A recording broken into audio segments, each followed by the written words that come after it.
Olá, seus pé de rato! Está começando o segundo episódio do É uma Farsa? E hoje nós vamos falar dele, que nasceu em Santo Antônio de Posse, que comia pão, Seven Boy, que é perseguido quando o Corinthians perde, mesmo não jogando mais, e que já quebrou uma TV ao vivo por causa de Colin Kazim Richards.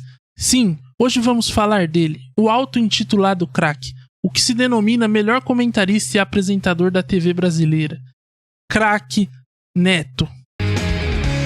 Vamos ver se isso dura.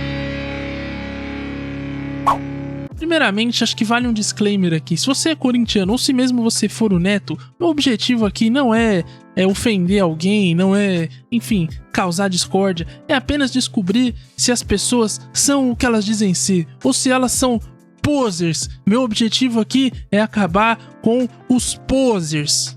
Mas para começar essa aventura pela vida de José Ferreira Neto, nós vamos aqui dar uma olhada nos clubes que ele passou, porque foram vários, não foi só Corinthians em que ele jogou, pelo contrário, ele jogou nos 4 grandes de São Paulo. Sabia dessa? Pois é. O Neto começou sua carreira no Guarani, depois foi pro Bangu, aí foi pro São Paulo, aí depois voltou pro Guarani, foi pro Palmeiras, e do Palmeiras ele foi pro Corinthians. Aí depois ele vai pro Milionários da Colômbia, Atlético Mineiro, Santos, Matsubara, Guarani, Araçatuba, Corinthians,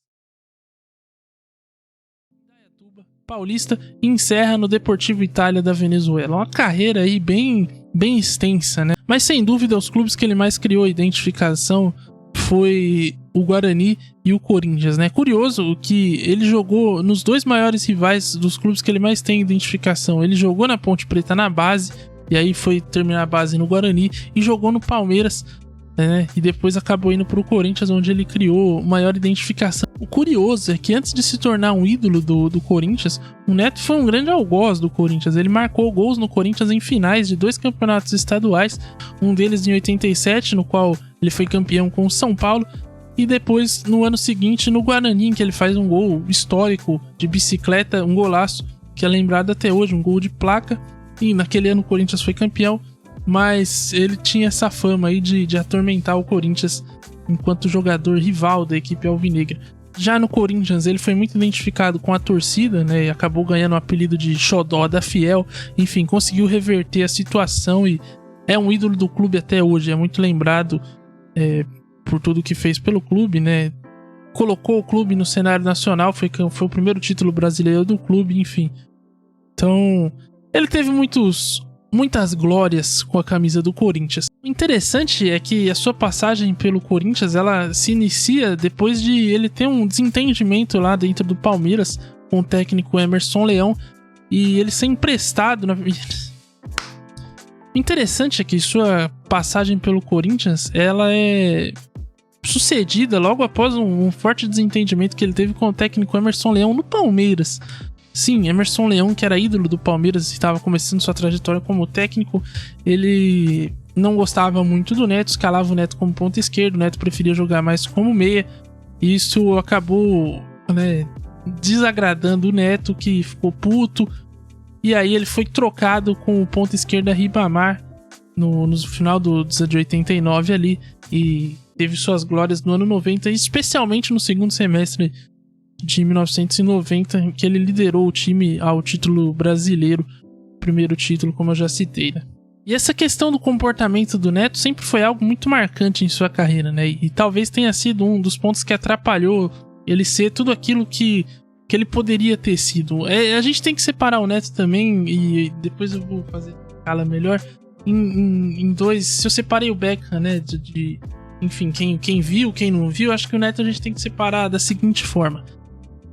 O que o Neto foi e o que o Neto acha que ele foi, entendeu? Porque o Neto, ele acho que muitas vezes ele mistura o potencial que ele tinha com o que de fato ele foi.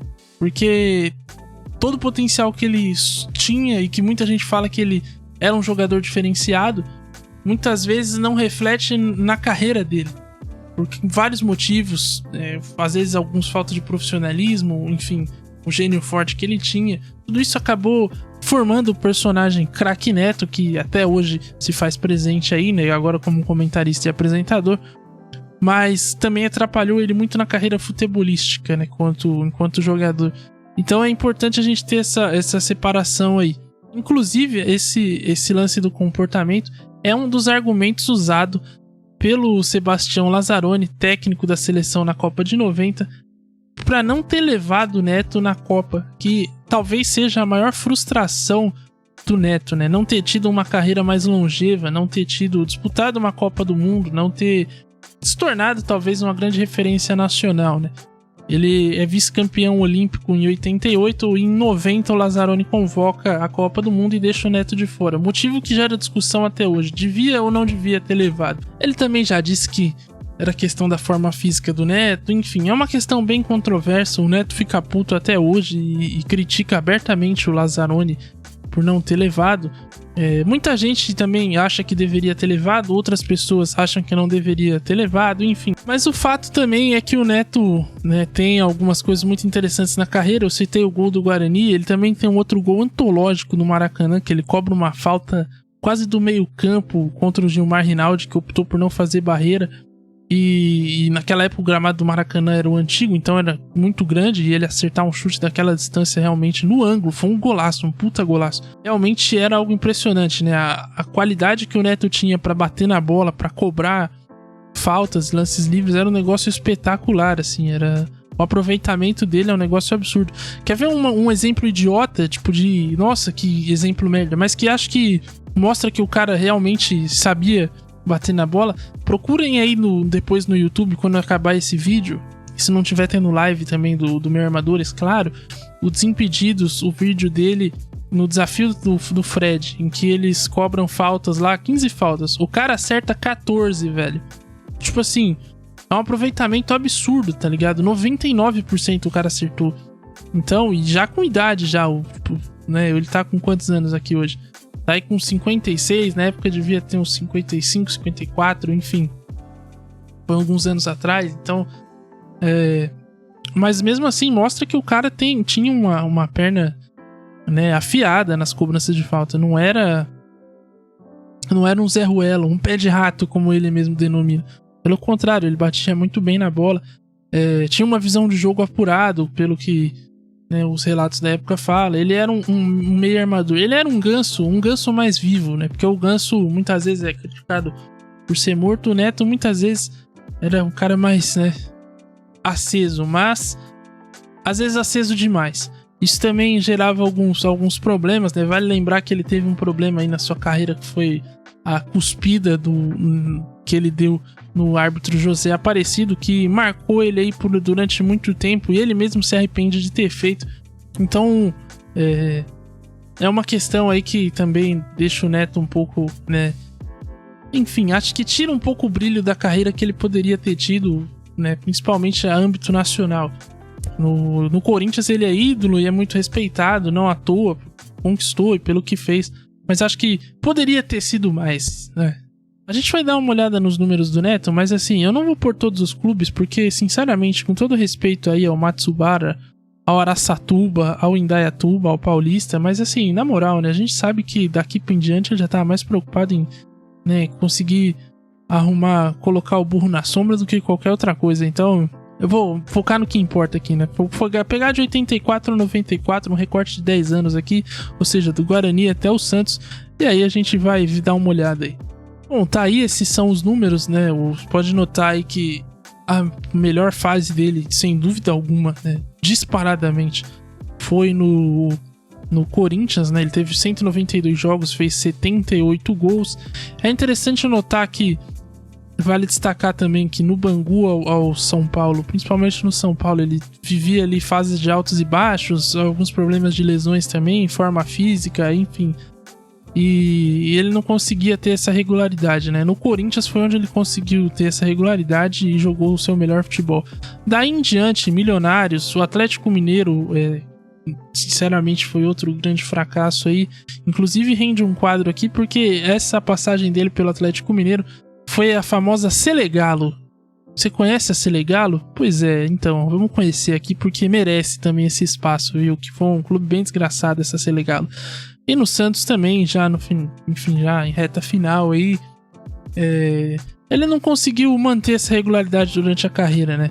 Teve um momento muito bom, mas não faltava disciplina, faltava um pouco de ter ser um pouco mais cabeça, né? Bom, mas e aí, qual que é o meu veredito, né? Bom, eu montei uma escala aqui muito simples pra gente tentar entender, que é o seguinte: uma escala de 0 a 10, sendo que 0 representa o Lazzaroni e 10 o próprio Neto falando dele mesmo. Porque, como diria Cássio, ele é um cara que tem muita autoconfiança nele mesmo e às vezes ele dá uma exagerada.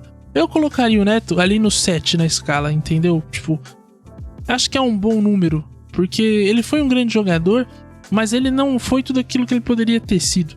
E você vê relatos, você vai ver os números e tudo mais, percebe que é um cara que foi muito irregular. Teve uma fase excepcional no Corinthians, onde ele jogou muita bola e foi decisivo, mas infelizmente, olhando até na carreira da seleção, tudo que ele poderia ter sido, e talvez até porque não conquistado uma Copa, ou sei lá, tá no grupo de 94, por exemplo, que não acho improvável pelo potencial que ele tinha, ele não se tornou aquilo que acho que ele enxerga que ele é, entende?